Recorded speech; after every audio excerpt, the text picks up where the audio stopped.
पाकिस्तान में भारत के ऑपरेशन आक्रमण से जबरदस्त खलबली मची है।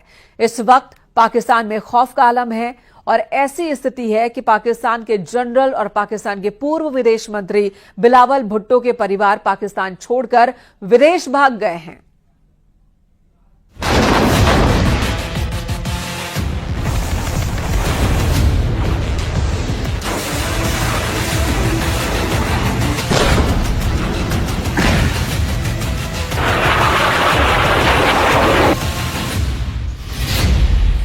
पाकिस्तानी मीडिया का दावा, 3 मई को भारत करेगा हमला। पाकिस्तानी सेना और पाकिस्तान में बैठे आतंकियों के आकाओं की शह पर जिस तरह से 22 अप्रैल को पहलगाम में हिंदुस्तानियों का नरसंहार हुआ है, उसने पूरे भारत को जबरदस्त गम और गुस्से से भर दिया है। भारत सरकार और भारतीय सेना पर पूरी दुनिया की निगाह है कि भारत अपने 27 हिंदुस्तानियों की मौत का बदला कैसे लेगा। इधर दूसरी तरफ एलओसी और पीओके में पाकिस्तानी सेना की कई डिवीजन मोर्चा संभालने के लिए निकल पड़ी है, जबकि पाकिस्तान में मौजूद लगभग सभी चैनल अब दावा करने लगे हैं कि भारत इस बार बहुत बड़ा हमला पाकिस्तान पर करने जा रहा है। भारत में पाकिस्तानी दूतावास के उच्चायुक्त रहे अब्दुल बासित ने तो यहां तक बता दिया है कि भारत 1 से 3 मई के बीच पाकिस्तान पर बहुत बड़ा हमला करने वाला है। अब्दुल बासित ने ये नहीं बताया है कि उन्हें भारत के हमले से जुड़ी इतनी पुख्ता जानकारी कहां से मिली। जरा देखिए पाकिस्तान के पूर्व उच्चायुक्त अब्दुल बासित क्या दावा कर रहे हैं।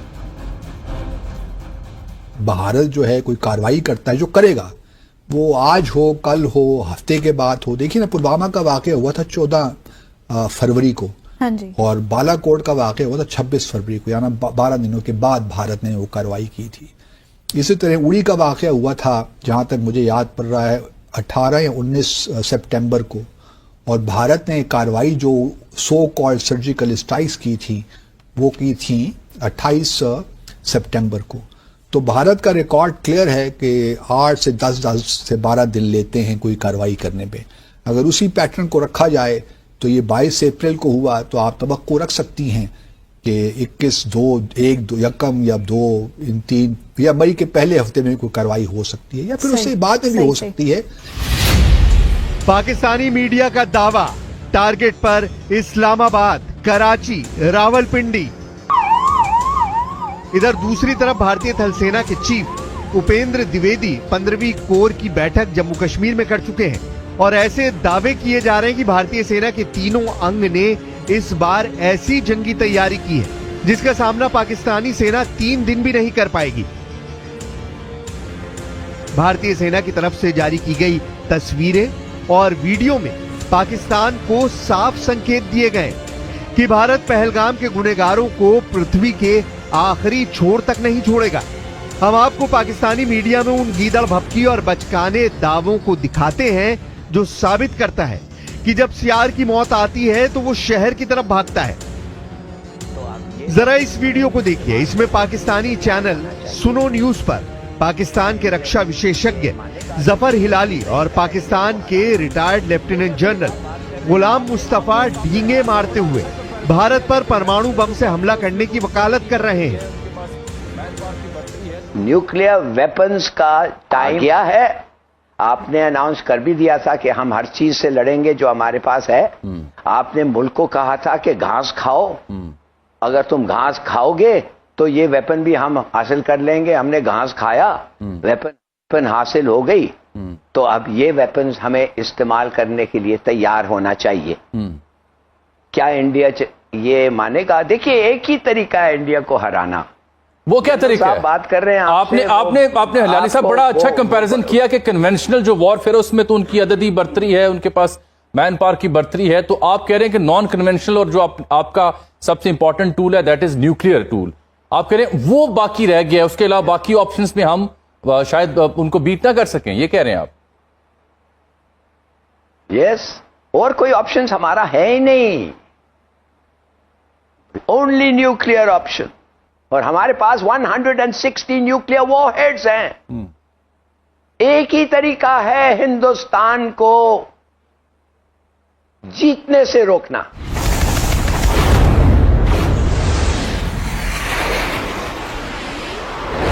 पाकिस्तानी मीडिया ये मानकर चल रही है कि भारत हर हाल में पाकिस्तान पर हमला जरूर करेगा। यही वजह है कि इस वक्त पाकिस्तानी मीडिया भारत के खिलाफ युद्ध करने की मुहिम का अड्डा बन चुका है, जबकि दूसरी तरफ पाकिस्तान की एयरफोर्स अपने F-16 जेट से खासतौर से LOC के पास दिन रात पेट्रोलिंग कर रही है। पाकिस्तान चीन से मिले VT-4 टैंक को तेजी से भारत से सटे बॉर्डर पर पहुंचा रहा है। POK में तैनात पाकिस्तान की 10वीं कोर, जिसका हेडक्वार्टर रावलपिंडी में है, उसके लेफ्टिनेंट जनरल इस वक्त भारत के हमलों को लेकर बुरी तरह से घबराए हुए हैं। आलम यह है कि पाकिस्तान में मेडिकल इमरजेंसी का ऐलान कर दिया गया है। पाकिस्तान ने पाकिस्तान अधिकृत कश्मीर यानी POK में मेडिकल इमरजेंसी की घोषणा की है। ये कदम तब उठाया गया है जब नियंत्रण रेखा यानी LOC के पास सैन्य गतिविधियां बढ़ गई हैं और पाकिस्तान को भारतीय हमले का खतरा महसूस हो रहा है। पाकिस्तान के नेता युद्ध की स्थिति में भारत पर परमाणु बम गिराने की धमकी दे रहे हैं। पाकिस्तान में लीपा और झेलम घाटी के स्वास्थ्य निदेशालय द्वारा जारी इस आदेश में कहा गया है कि सभी अस्पतालों और चिकित्सा केंद्रों में ड्यूटी पर तैनात कर्मियों को किसी भी अप्रिय घटना से निपटने के लिए पूरी तरह तैयार रहना होगा। इसके अलावा किसी भी कर्मचारी को छुट्टी या स्थानांतरण की अनुमति नहीं दी जाएगी और सरकारी वाहनों का निजी उपयोग भी प्रतिबंधित कर दिया गया है। भारत के chief of defence staff lieutenant general Anil Chauhan रक्षा मंत्री राजनाथ सिंह से मिलकर बॉर्डर के हालात और तैयारी के बारे में ब्यौरा दे चुके हैं। भारतीय सेना के अर्जुन टैंक ने राजस्थान से सटे पाकिस्तान के बॉर्डर के पास मोर्चा संभाल लिया है। अरब सागर में ब्रह्मोस मिसाइल का जलवा देखकर पाकिस्तानी जनरलों की पतलूनें गीली होने लगी हैं, जबकि LOC पर भारत ने जिस तरह से 600 गोलियों का जवाब 1300 गोलियों से दिया है, उससे पाकिस्तानी सेना भारतीय सेना के प्रचंड इरादों को भांप चुकी है। पाकिस्तानी मीडिया में जाना पहचाना नाम नजम सेठी, जो पाकिस्तान के पंजाब प्रांत के पूर्व मुख्यमंत्री रह चुके हैं, वो भी ये मानने को मजबूर हुए कि भारत के साथ अगर पाकिस्तान का युद्ध लंबा चलेगा तो पाकिस्तान को परमाणु बम का इस्तेमाल करना पड़ सकता है। पाकिस्तानी पत्रकार से नजम सेठी ने देखिए क्या कहा है। नजम सेठी ने धमकी भरे अंदाज में कहा कि भारत के एक्शन पर रिएक्शन पाकिस्तान जरूर करेगा। नजम सेठी ने गीदड़ धमकी देते हुए कहा है कि पाकिस्तान भारत पर परमाणु बम गिरा सकता है। नजम सेठी ने कहा कि अगर भारत पाकिस्तान के बीच युद्ध कुछ दिन चलता है तो भारत पाकिस्तान पर हावी नहीं हो सकता है, लेकिन अगर युद्ध लंबा चलता रहा तो पाकिस्तान भारत के सामने टिक नहीं पाएगा। फिर ऐसे में पाकिस्तान परमाणु बम गिरा सकता है। भारत तो वैसे भी डरा हुआ है, उसको पता है कि हम पागल हैं, कहीं कुछ कर ही ना दे। हम युद्ध से डरते नहीं हैं।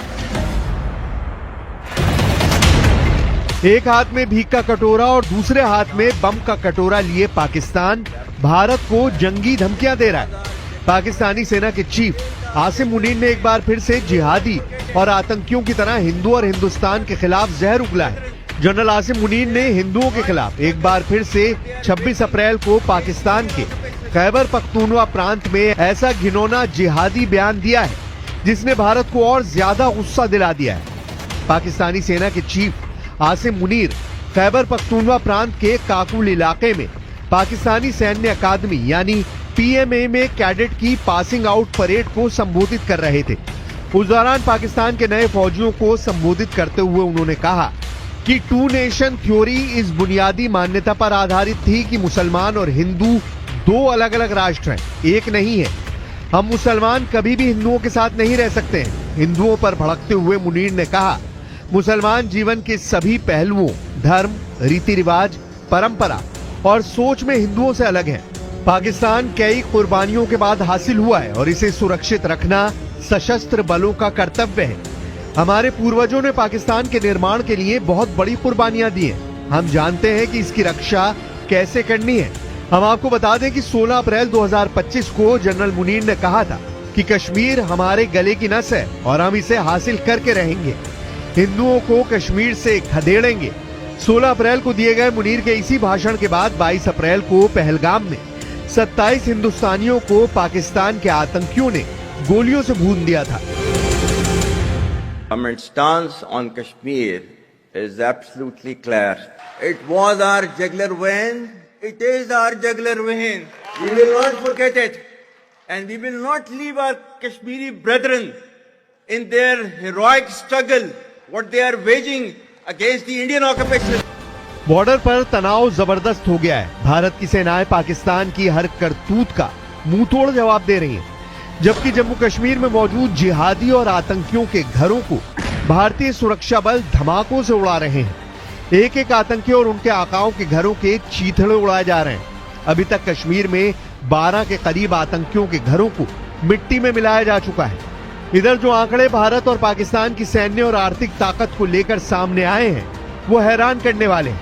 इन आंकड़ों के मुताबिक भारत पाकिस्तान को 7 दिन की जंग में घुटनों पर ला देगा। कुछ एक्सपर्ट्स का तो यहां तक दावा है कि पाकिस्तानी सेना भारतीय सेना के सामने 3 दिन भी नहीं टिक पाएगी। जरा ये आंकड़े देखिए। अगर सैन्य बजट की बात करें तो भारत का रक्षा बजट इस समय 78.7 बिलियन डॉलर है, जबकि पाकिस्तान का रक्षा बजट सिर्फ 7.6 बिलियन डॉलर है। यानी भारत का सैन्य बजट पाकिस्तान से लगभग 10 गुना ज्यादा है। इसका सीधा मतलब यह है कि भारत के पास अत्याधुनिक हथियार, बेहतर ट्रेनिंग सुविधाएं और एक मजबूत सैन्य तंत्र है। पाकिस्तान के पास भारत का मुकाबला करने के लिए संसाधनों की भारी कमी है। जब बात विदेशी मुद्रा भंडार यानी फॉरेक्स रिजर्व्स की आती है तो पाकिस्तान की हालत बेहद खराब है। भारत के पास इस वक्त लगभग 678 बिलियन डॉलर का विदेशी मुद्रा भंडार है, जो उसे वैश्विक आर्थिक झटकों से बचाने में सक्षम है। इसके मुकाबले पाकिस्तान के पास सिर्फ 8 बिलियन डॉलर का भंडार है, जिससे वो अपनी जरूरत की चीजें भी मुश्किल से खरीद पा रहा है। जब खजाना खाली हो तो जंग लड़ने के दावों का धुआं निकल जाया करता है। शेयर बाजार के मोर्चे पर भी पाकिस्तान भारत से बहुत पीछे है। भारत का स्टॉक मार्केट इस वक्त लगभग 4 ट्रिलियन डॉलर के मार्केट कैप के साथ एशिया में सबसे मजबूत बाजारों में से एक है।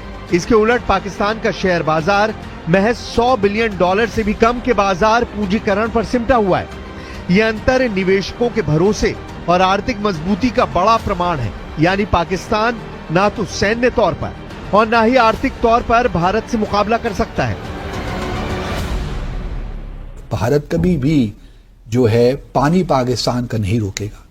ये हमारे ऑफिशियल डिटेरेंस का एक हिस्सा है जी। हमारा डिटेरेंस इस बात जो है, अगर हमने न्यूक्लियर वेपन्स बनाए हैं तो उसमें एक ये भी है, क्योंकि हमारी सर्वाइवल का मसला है ना। बिल्कुल। अगर पानी नहीं आता तो हमारा सर्वाइवल खतरे में पड़ जाएगा। तो ये हमारा एक जो है, भारत को ये होशियार रहना चाहिए, 10 मरतबा 100 मरतबा सोचना चाहिए कि पानी को बंद करने का मतलब क्या है, या पानी को कम जो फ्लो है उसको भी कम करने का मतलब भी क्या है। सही। अगर 133 मिलियन एकड़ फीट से एक कतरा भी कम हो गया तो फिर भारत को ख्याल रखना चाहिए। और अगर यहाँ पे पानी नहीं बहता इन दरियाओं में तो फिर खून तो बहेगा, क्योंकि और तो कुछ हमारे पास उसका इलाज नहीं है। तो टैक्टिकल न्यूक्लियर वेपन्स अनसर जो है हमने सिर्फ दिखाने के लिए नहीं रखे हुए, उसका कुछ इस्तेमाल का अगर वक्त आया तो वो इस्तेमाल भी होंगे। इधर पाकिस्तान के प्रधानमंत्री शहबाज शरीफ युद्ध की धमकी दे रहे हैं। पाकिस्तान के पूर्व विदेश मंत्री बिलावल भुट्टो सिंधु नदी में खून की नदी बहाने के दावे कर रहे हैं। रक्षा मंत्री ख्वाजा आसिम खुद मान रहे हैं कि पाकिस्तान आतंकियों का अड्डा बन चुका है, जिसकी कीमत पाकिस्तान को भुगतनी पड़ सकती है। We had no extremism at all. We were a very tolerant society. It was made to, the society was then, the whole ethos of the society was changed to support the jihad, and this was jihad which was invented by the West. It was not a jihad, it was a power struggle between two superpowers. कुल मिलाकर तबाह पाकिस्तान अगर भारत से जंग करना चाहता है तो यकीन मानिए इस बार पाकिस्तान दुनिया के नक्शे से जरूर मिट जाएगा।